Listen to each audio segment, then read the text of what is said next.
जेठ जी, अपने छोटे भाई के लिए आपने कुछ किया भी तो उसमें कोई एहसान नहीं किया है। और आपने कौन सा मुफ्त में अपने छोटे भाई के लिए कुछ किया होगा? इसके पीछे आपका कोई ना कोई स्वार्थ छिपा ही होगा। अरे ये तो छोटे थे, इन्हें क्या मालूम। इतने वक्त तक खेती बाड़ी के पैसे और गाय के दूध को बेचकर जो पैसे आए सब तो आपने रखे। फिर आज आप हमसे उम्मीद कैसे लगा सकते हैं कि हम आपके बेटे की पढ़ाई में मदद करें? हमसे पूछकर बच्चा पैदा किया था। अर्चना अपने जेठ मुकेश जी से कहती है। मुकेश जी बोले, बहू ये कैसी बातें कर रही हो? मैंने तुम्हें कभी अपने भाई की पत्नी नहीं बल्कि बहू बेटी के समान माना है। अपने भाई को भाई नहीं, अपने बच्चे की तरह पाला। अरे इसकी परवरिश में कमी ना हो इसके लिए मैंने शादी लेट की, और उसके बाद भी मुझे ये सब सुनने को मिल रहा है, और मेरा भाई खड़ा खड़ा सब सुन रहा है। मुकेश जी का छोटा भाई सुरेश बोला, भैया अर्चना गलत भी क्या कह रही है? ना जाने आज तक आपने कितना पैसा बनाया होगा, मैंने तो कभी उसका हिसाब नहीं लिया। फिर आज आप मेरे सामने हाथ फैलाने कैसे आ सकते हैं? मुकेश बोला, सही कहते थे गांव वाले, नेकी कर और दरिया में डाल। इस बात का ध्यान रखना चाहिए। मैं ही मूर्ख था जो अपने भाई को पहचान ना सका। अर्चना बोली, भाई साहब अगर आपको मदद चाहिए तो आपके बेटे मोहित को हम शहर में अपने पास रख लेते हैं, पर भाभी को भी आपको यहाँ भेजना होगा। और हाँ, खर्चा पानी आपको ही देना पड़ेगा। हम इतनी मदद कर सकते हैं कि घर में उन्हें रख लेंगे। मुकेश बोला, बहू लता अगर तुम्हारे पास आ जाएगी तो मैं गांव में अकेले सब कुछ कैसे संभालूंगा? मैं तो बस इतना कह रहा हूं कि तुम लोग मोहित को 2 साल के लिए अपने पास रख लो, क्योंकि हॉस्टल में रखने की मेरी औकात नहीं है। वो समझदार है, अपना सारा काम खुद कर लेगा। लेकिन लता को अगर मैंने भेज दिया तो? अर्चना बोली, देखिए जेठ जी, मैं बात को बार बार दोहराना नहीं चाहती। अगर आप भाभी को यहाँ भेज सकते हैं तो भेज दीजिए, वरना रहने दीजिए। इतना कहकर वो अपने कमरे में चली गई। सुरेश जाकर अर्चना से बोला, तुम भाभी को यहाँ क्यों बुलाना चाहती हो? अर्चना बोली, अरे मुफ्त की काम वाली मिलेगी, इससे बड़ी बात क्या हो सकती है? सुरेश बाहर आकर बोला, भैया मैं तो भाभी को भी यहाँ बुलाने के पक्ष में नहीं हूं, पर अगर अर्चना कह रही है तो ठीक है। आप क्या शाम की गाड़ी से वापस लौटेंगे? मुकेश सोचने लगा, अभी 2 घंटे पहले ही तो भाई के पास आया था और भाई जाने के बारे में पूछ रहा है। मुकेश बोला, नहीं नहीं सुरेश, मैं दोपहर की गाड़ी से ही वापस चला जाऊंगा। सुरेश बोला, ठीक है, अर्चना तो अभी आराम करेगी और गाड़ी में तो खाने पीने का मिलता ही है, आप खरीद कर खा लीजिएगा, मैं दफ्तर जा रहा हूं। थोड़ी देर बाद अर्चना ने बेमन से उन्हें चाय और 2 बिस्किट दिए और बेचारे मुकेश जी भरी दोपहरी में वापस अपने गांव लौट गए। घर लौटकर उन्होंने अपनी पत्नी नेहा को सब कुछ बताया। नेहा बोली, मैं तो आपसे पहले ही कह रही थी, देवर जी को भले ही आपने अपने बेटे की तरह समझा, पर विवाह के बाद उनके स्वभाव में बहुत बदलाव आया है। पर अब हम कर भी क्या सकते हैं? अपने बेटे के भविष्य के लिए किसी गैर पर भरोसा करने से अच्छा है अपने खून पर करें। मुकेश जी बोले, लता तुम मोहित को लेकर शहर चली जाओ, मैं 2 साल किसी तरह काट लूंगा। लता बोली, परंतु आप घर का काम, अपना खाना पीना, गाय को खिलाना और खेती बाड़ी सब कुछ एक साथ कैसे करेंगे? सच कहते हैं लोग, माँ बाप अपने बच्चे और बड़े भाई बहन अपने छोटे भाई बहन के लिए कितना त्याग करते हैं, कभी अपने बारे में सोचते नहीं। परंतु वही बच्चे और भाई बहन मौसम की तरह आगे चलकर बदल जाते हैं। कुछ दिनों बाद लता बेटे को लेकर अर्चना के घर पहुंची, और पहुंचते ही अर्चना ने घर की पूरी जिम्मेदारी लता पर यह कहकर डाल दी कि आप तो बड़ी हैं, ये घर भी तो आपका ही है, तो रसोई की जिम्मेदारी आप ही संभालो। दिन रात लता रसोई में ही लगी रहती थी, बस ये सोचकर कि किसी तरह 2 साल कट जाए और उसके बच्चे का भविष्य संवर जाए। एक रोज मोहित बोला, चाचा मुझे कॉलेज में असाइनमेंट मिला है, उसके लिए मुझे कुछ किताबों की जरूरत पड़ेगी। सुरेश बोला, किताबों की क्या जरूरत है, लाइब्रेरी या किसी से मांग कर पढ़ लो, वैसे भी तुम्हें पढ़ लिख कर कौन सा बड़ा अफसर बनना है, गांव जाकर हमारी खेती बाड़ी ही तो संभालोगे।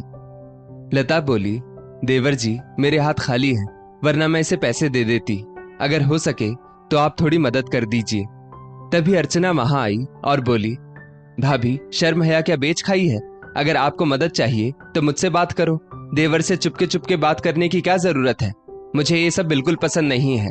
मैं आपको रसोई में या फिर पीछे के कमरे में देखना चाहती हूँ, इधर उधर मत भटका कीजिए। मोहित को चाची की बात पसंद नहीं आई।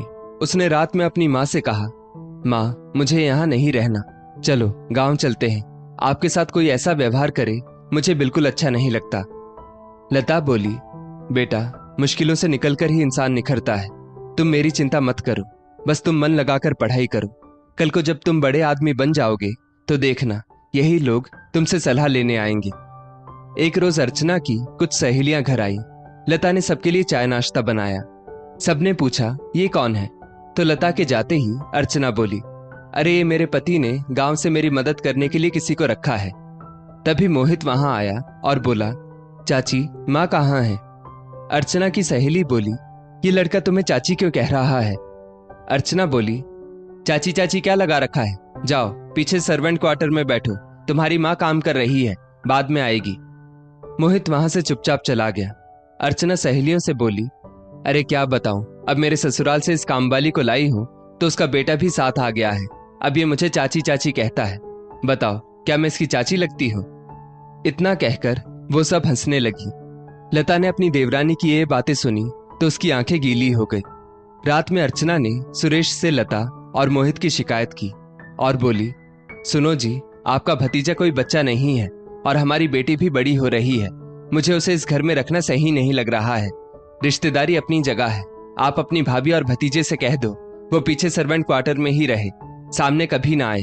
आपका भतीजा सबके सामने मुझे चाची चाची कहकर आवाज लगाता है, मेरी क्या इज्जत रह जाएगी। लता रात के खाने की तैयारी कर रही थी। तभी मोहित भागता हुआ आया और अपनी छोटी बहन के साथ खेलने लगा। लता ने कहा, जाओ चाचा चाची को खाने के लिए बुला लाओ। मोहित सुरेश के कमरे में गया और बोला, चाचा जी, चाची, चलो खाना खा लेते हैं। सुरेश ने गुस्से में मोहित को एक थप्पड़ जड़ दिया और बोला, बदतमीज, तार जैसा लंबा हो गया है, पर तुझमें इतनी अक्ल नहीं कि किसी के कमरे में बेधड़क नहीं घुसते। देवर की क्रोध भरी आवाज सुन लता भाग कर आई और बोली, क्या हुआ देवर जी? मोहित ने ऐसा क्या कर दिया कि आपने जवान लड़के पर हाथ उठा दिया? सुरेश बोला, भाभी, आपका बेटा दिखता भले भोला भाला है, पर भोला है नहीं। दिन भर मेरी पत्नी को घूरता रहता है और मेरी बेटी के साथ खेलता रहता है।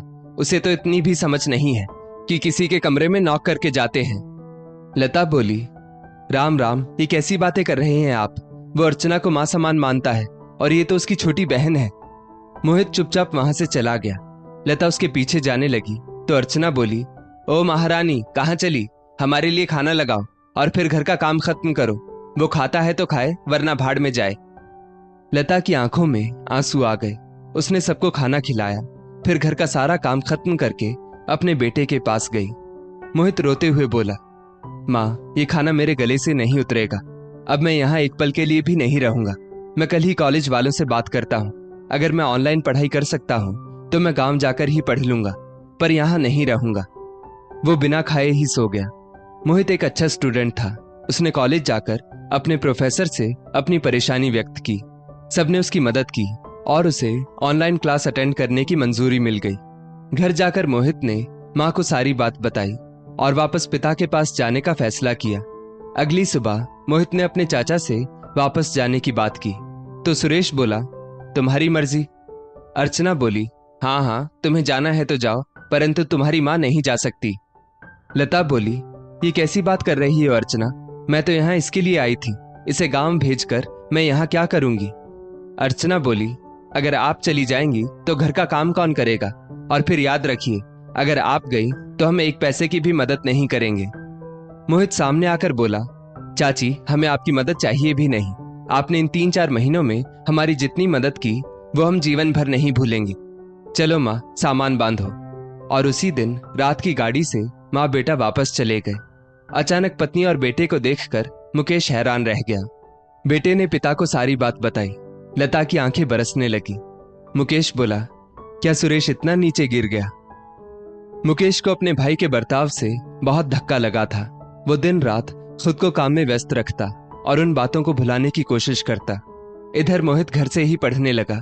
एक रोज मुकेश को सुरेश का फोन आया, भैया, मैं चाहता हूं कि गांव के खेत और घर को बेचकर आप मुझे मेरा हिस्सा दे दो। मुकेश बोला, अगर मैं घर बेच दूंगा तो मैं कहाँ रहूंगा, और इसी खेती बाड़ी से जो पैसा आता है उसी से मेरा खर्चा और मेरे बेटे की पढ़ाई हो रही है। तुमने तो आज तक मेरी जरा सी भी मदद तक नहीं की, फिर आज तुम अधिकार कैसे मांग सकते हो? अर्चना पीछे से बोली, ठीक है, आज नहीं दे सकते हैं तो 2 साल बाद जब आपके बेटे को नौकरी मिल जाएगी तो उसकी आधी तनख्वाह आप हमारे नाम कर देंगे। मुकेश बोला, मैं औरतों के मुंह नहीं लगना चाहता। क्या मेरे भाई के मुंह में जबान नहीं है? और सुरेश, अगर तुम्हें हिस्सा चाहिए तो पहले गांव आओ, पंचायत और रिश्तेदारों के सामने सारी बात कर लेते हैं, फिर पता चलेगा कि किसे कितना मिलना चाहिए या लौटाना चाहिए। इतना कहकर उसने फोन रख दिया। हफ्ते दिन बाद सुरेश परिवार के साथ गांव आया और बोला, मुझे घर का आधा हिस्सा दे दीजिए ताकि मेरी पत्नी उस हिस्से में अपने हिसाब से रह सके और खाना बना सके। लता बोली, मैं आपकी पत्नी की तरह नहीं हूं कि मुझे 10 लोगों के सामने इसे देवरानी कहने में भी शर्म आए और मैं इसे 2 रोटी भी ना दे सकूं। इतना कहते हुए लता ने चाय पानी दिया और अंदर चली गई। अगले दिन कुछ रिश्तेदारों को बुलाकर दोनों भाइयों ने अपनी अपनी परेशानी बताई। कुछ गांव वालों और रिश्तेदारों ने कहा, सुरेश, तुम्हारे पिता की मृत्यु तो बहुत पहले हो गई थी। जो भी किया है मुकेश ने ही किया है। फिर तुम आज बंटवारा क्यों चाहते हो? मुकेश ने तुम्हारे लिए क्या किया और तुमने इसके लिए क्या किया, पहले ये बताओ। सुरेश चुप हो गया। मुकेश बोला, ये क्या बताएगा, मुझे इससे कभी कुछ नहीं चाहिए था, बस थोड़ी सी मदद मांगी थी कि अपने भतीजे को अपने साथ रखे। पर इसने तो जो शर्त रखी और जो मेरे परिवार के साथ किया वो मैं व्यक्त भी नहीं कर सकता। ना जाने हमारे परिवार को किसकी नजर लग गई। इसकी शादी के बाद इसने यहाँ आना बंद कर दिया। मैं पूछता था तो ये कहता था बीवी ने इससे वचन लिया है कि ये हमसे कोई रिश्ता नहीं रखेगा। घर पर एक पैसा नहीं भेजता था। पूछता था तो कहता था कर्ज सिर पर है, पूछिए इससे पिछले साल इसने शहर में फ्लैट कैसे खरीदा। सुरेश बोला, अरे भैया, मैंने वो कर्ज लेकर लिया है, तुम्हें कुछ नहीं मालूम। तुम बिल्कुल गंवार के गंवार ही रहोगे। मुझे अब तुमसे कोई रिश्ता नहीं रखना। बस गांव की जमीन और ये घर बेचकर मुझे मेरा हिस्सा दे दो। मुकेश बोला, सुना आपने, ये हिस्से की बात करता है, फर्ज की तो कभी बात ही नहीं करता। याद है मुझे, इसके कॉलेज के 80,000 रुपयों की सालाना फीस भरने के लिए मैंने दिन रात एक कर दिया। पत्नी के गहने गिरवी रख दिए, साहूकार से कर्जा लेकर इसकी हर जरूरत पूरी की। और आज जब ये सुनना ही चाहता है तो मैं सबको बताता हूँ। कॉलेज खत्म होने पर अचानक इसे किडनी की तकलीफ शुरू हो गई। डॉक्टर ने किडनी निकालने को कहा। मैंने बिना सोचे समझे अगले ही पल इसे अपनी किडनी देने का निर्णय किया, ये सोचकर कि मुझे तो गांव में रहना है, इसे पढ़ना लिखना है, कहाँ बीमार घूमता रहेगा। पर इसने, कहते कहते मुकेश का गला भर आया और वो उठकर वहां से चला गया। लता सिर पर पल्लू रखकर अपने बड़े बुजुर्गों के सामने आई और बोली, मैं आप सबसे विनती करती हूँ, इनके मन के घावों को और मत कुरेदिए। देवर जी, आप भूल सकते हैं पर मैं भूल नहीं सकती। आप अपनी मास्टर्स की पढ़ाई के लिए हॉस्टल में रहना चाहते थे। उसके लिए आपके भाई ने रात का खाना बंद कर दिया कि शायद उससे भी बचत हो। जो भी पहली फसल होती वो आपके लिए वहां पहुंचा देते। त्योहार में कपड़े हम ले या ना ले, आपके लिए जरूर भेजे जाते थे। आपका हॉस्टल 25 किलोमीटर दूर था, फिर भी आपका ये भाई डब्बे में मिठाई बनवा कर आपके लिए ले जाता और पहला निवाला आपको खिलाता था। आप सब भूल गए। आपने मास्टर्स की पढ़ाई की तो इसी भाई ने पूरे गांव को भोज खिलाया और आपने अपनी पसंद की लड़की से शादी कर ली और भाई को बताना भी जरूरी नहीं समझा। बस मेहमानों की तरह महीने बाद खबर भिजवा दी और वही भाई और उसका परिवार आपको बोझ लगने लगा। अरे जो भाई आपके लिए दूसरे के खेत में दिहाड़ी पर काम करता था, कभी अंग भर कपड़ा और भरपेट खाना नहीं खाता था ताकि उसका छोटा भाई पढ़ लिख कर अफसर बन सके, आज वो आपका हिस्सा हड़प लेगा। क्या ये है आपकी सोच? आप ये कभी समझ ही नहीं पाए कि आपके भाई की जान आप में बसती है। वो हमेशा यही कहते थे, मैं इसका भाई नहीं, इसका माँ बाप हूं, पर यह भावना आपके मन में कभी नहीं थी। कहते कहते लता अपने आंसुओं को पोंछने लगी। अर्चना उधर से आई और बोली, भाभी, ये दोहरा चरित्र किसी और को दिखाना, और मुझे इन गांव वालों पर भी भरोसा नहीं। मुझे बस मेरा हिस्सा चाहिए। कुछ गांव की औरतें बोलने लगी, कैसी बेशर्म है, न सिर पर पल्लू रखा है न कोई लिहाज।